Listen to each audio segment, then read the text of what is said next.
And Ms. Stolfus, I see we have Mr. Collenberg, Ms. Orrs, and Mr. Petrozelli in the waiting room. Let's go ahead and admit them, and I'll get started with the preliminaries in the meantime. So, good morning. I'm Hearing Officer Sam Bivens at the Administrative Hearings Office of the State Water Resources Control Board. This is a status conference in the matter of the Administrative Civil Liability Complaint for failure to comply with Cease and Desist Order WR 2025-0006 against Respondent David Collenberg. This status conference is being conducted by Zoom webinar and is also being broadcast live on the AHO YouTube channel. Both the audio and the video are being recorded, and we will post files of this recording along with the Zoom-generated transcript to the AHO FTP site. The YouTube recording will also be available on the AHO YouTube webpage. If at any time you're experiencing technical difficulties trying to communicate with us, please send an email to the AHO at adminhrgoffice@waterboards.ca.gov. We'll be monitoring the email inbox today. And with me today are several staff members from the Administrative Hearings Office. We have Skylar Anderson, Kyle Wooldridge, Rebecca Stolfus, and Nicole Mullen here today. With that, let's move to appearances, please. So for the prosecution team.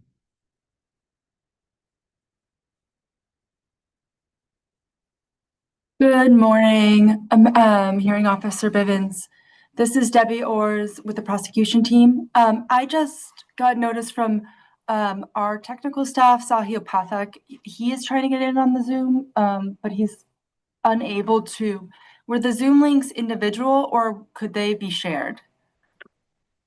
Good question. I believe he can join as a panelist, but those might be individual links. As you know, we have had to change our security protocols, so that's gotten a little bit more complicated.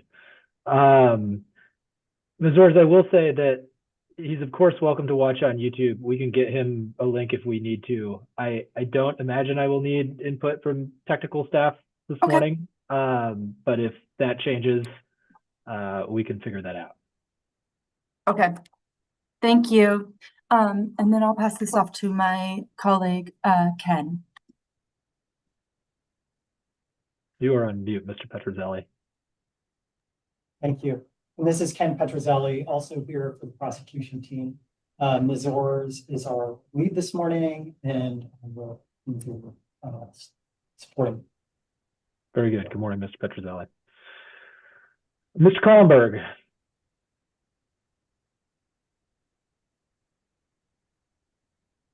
I can see you. You're here, Mr. Collenberg. You may need to come off mute.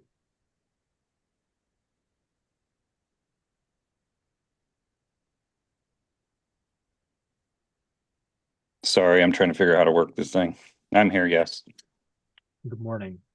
And I don't see anyone else who might be participating, so we'll move on. And Mr. Collenberg, do you anticipate retaining counsel for this proceeding?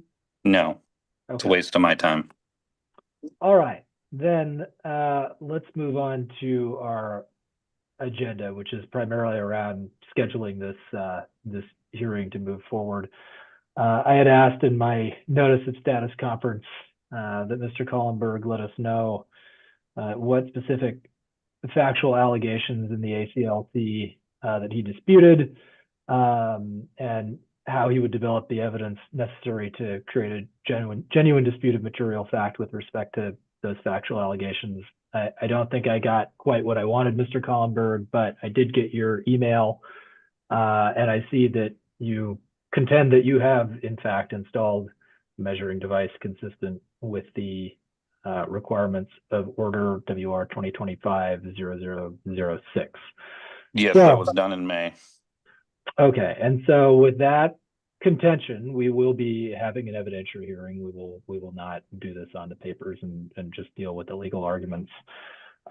So I would like to spend some time, just talking about the scope of the hearing, and hang on a second, Ms. Orrs, I'll get to you.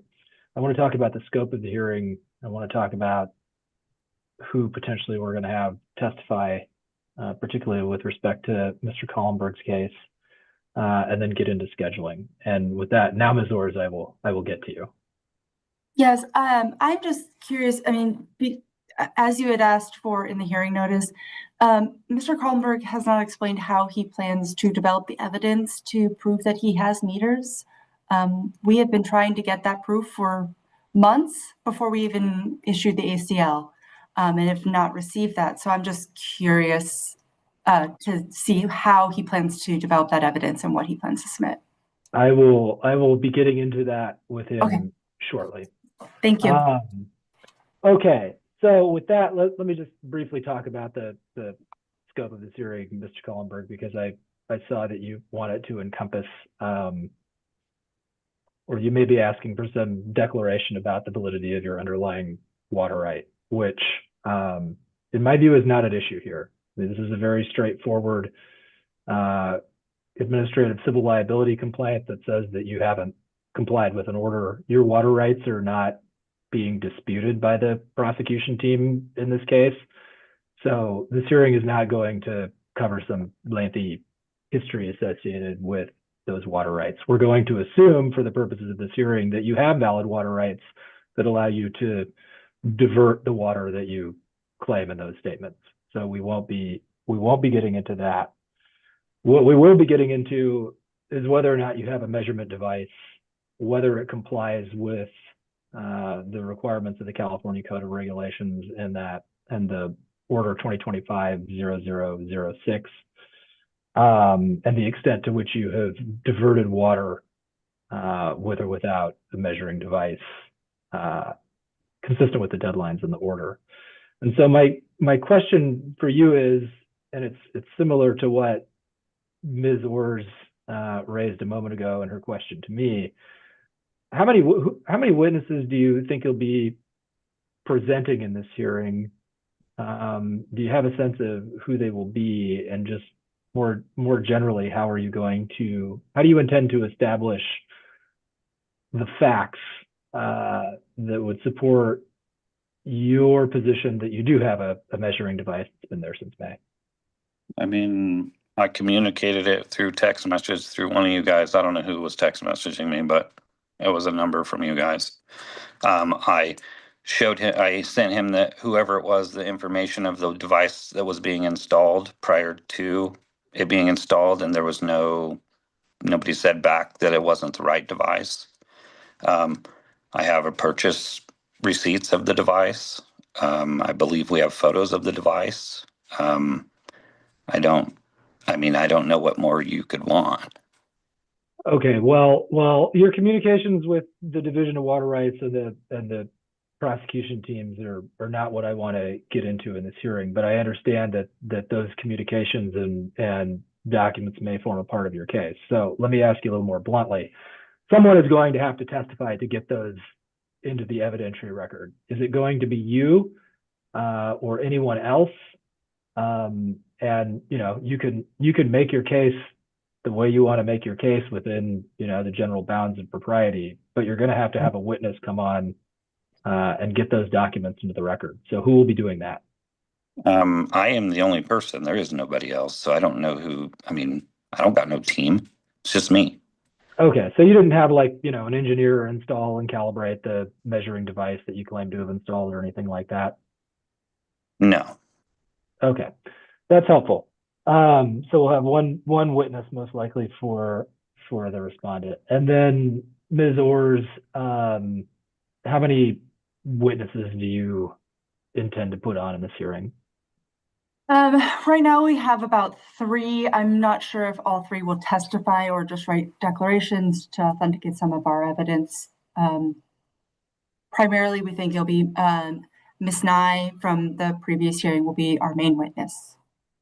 Okay, yes, I remember Ms. Nye. And to the extent you submit their written testimony, they're going to be subject to cross-examination. But absolutely, I do not know that I will need witness summaries with PowerPoints. That's up to you. Okay, so this is a relatively straightforward evidentiary hearing. I think 3 witnesses on the prosecution team side and most likely 1 on Mr. Collenberg's side. I can't imagine we're going to need more than a day to do this. So I'm looking out at scheduling this sometime in the first quarter of 2026. Are there any dates at which I'll start with the prosecution team, Ms. Orrs, are there any dates between January 1 and the end of March which the prosecution team knows it will not be available? Not off the top of my head. I'd have to, double check if anybody has vacations scheduled. I know for myself I don't, but I would want to check with our witnesses. Okay, very good. And Mr. Collenberg, are there any dates between January 1st and the end of March 2026 at which you won't be available? And I'm thinking of things, like prepaid vacations and stuff. Just the first week or 10 days of March. Okay.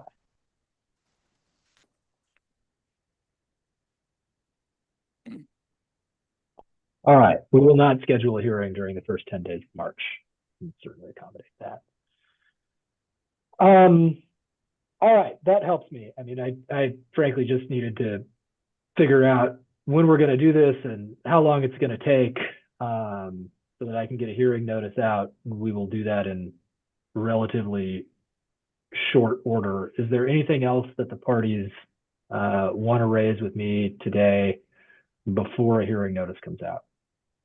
Yes, I guess one, I would hope not have the hearing right at the start of January, so everyone doesn't have to be preparing over Christmas. I think it is unlikely that it will be scheduled in the beginning of January.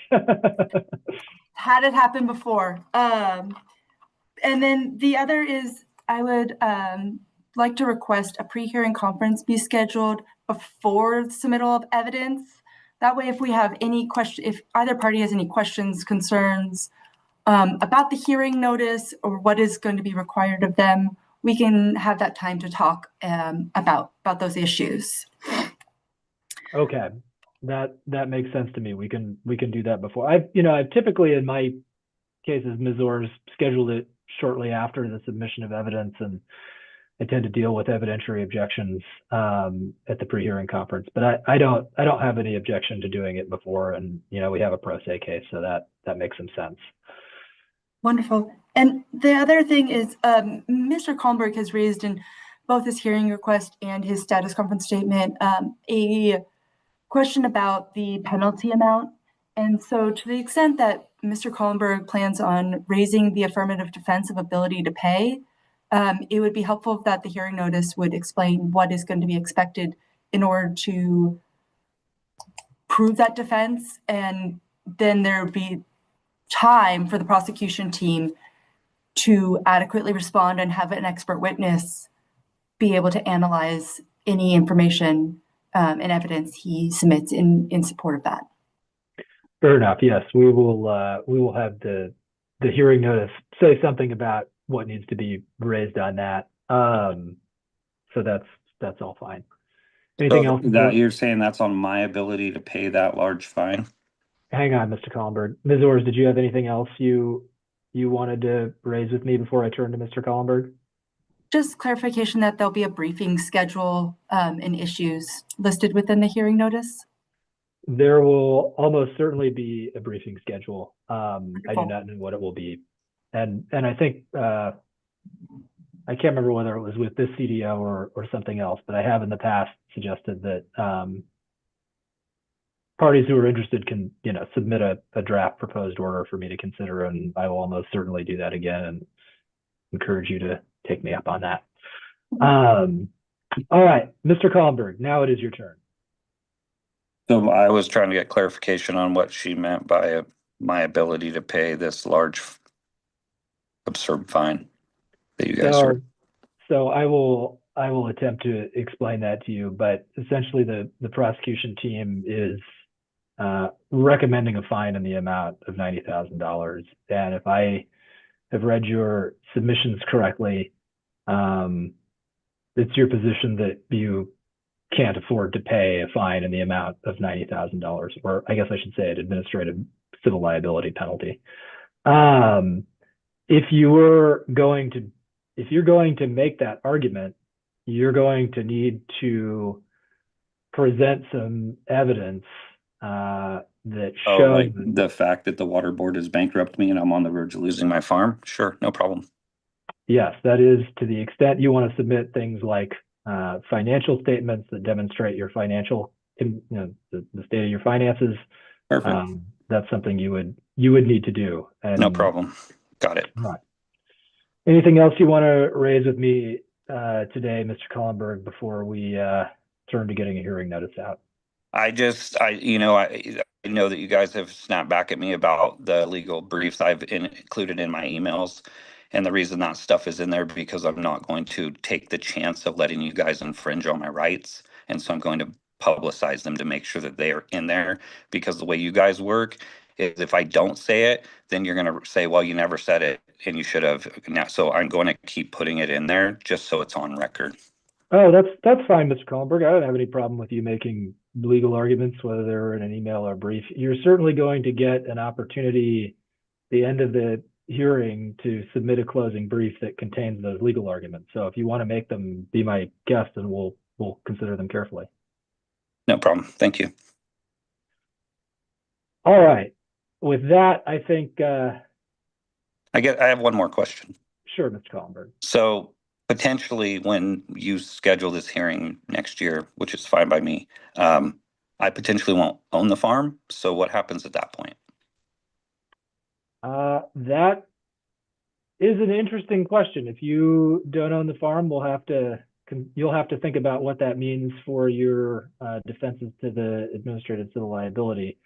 My view of it at this point, and I'm open to changing my mind if you want to, make arguments to that effect, but my view at this point is what's alleged in the Administrative Civil Liability Complaint is non-compliance with the cease and desist order at a specific period of time.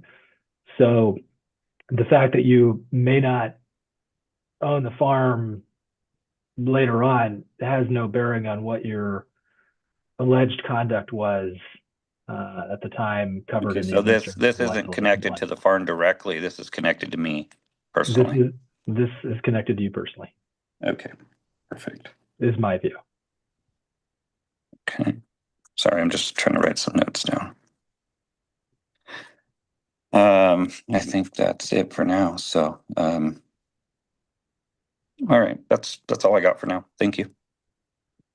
All right, then I think we have at least exhausted my agenda for this brief status conference. So the next steps will be that my team will prepare a hearing notice, most likely for the first quarter of 2026. We are unlikely to schedule a hearing at the beginning of January. Everyone, that will be good for everyone, and we will not schedule a hearing during the first 10 days of March. Beyond that, Ms. Orrs, if you have staff that have irreconcilable conflicts, please let me know by the end of the week. Go ahead. My team messaged me, said that there's no scheduled vacations during that time frame from anybody who would be potentially a witness. Great. Well, then I have maximum flexibility, and I appreciate that. So we will get that out, and the hearing notice will also include a notice of a pre-hearing conference for sometime before the evidence needs to be submitted, so we can make sure everyone's ducks are in a row, and we'll also provide some very preliminary guidance on the ability to pay defense to the extent Mr. Collenberg decides to raise that. With that, I believe we are adjourned. Thank you all for your time this morning, and we will be in touch. Thank you, hearing officer.